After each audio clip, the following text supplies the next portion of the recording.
최근 한국에서 개최된 미술작품 전시회에 북한 만수대 창작사 소속 작가의 작품이 다수 전시됐다는 지적이 제기된 가운데 유엔 안보리 전문가 패널은 이 같은 행위가 불법임을 명확히 한 것으로 나타났습니다.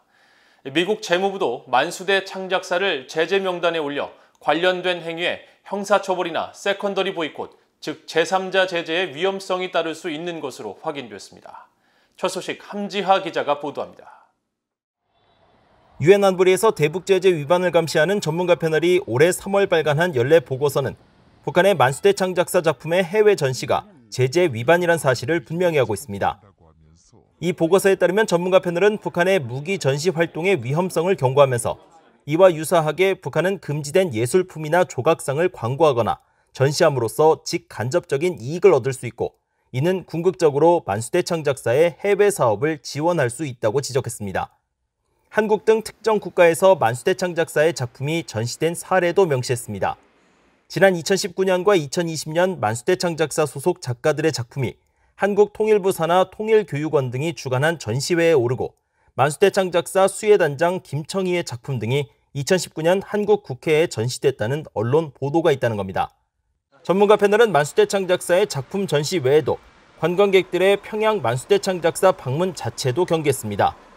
특히 북한 관광 전문 업체인 영파이오니어 투어스가 자체 웹사이트를 통해 평양의 만수대 창작사에 방문할 수 있다고 광고한 사실을 지적했는데 이후 영파이오니어 투어스는 전문가 패널 측에 2017년부터 2020년 1월 사이 관광객 방문이 40회 이뤄졌지만 어떤 미술품 구매도 알지 못한다고 해명했습니다.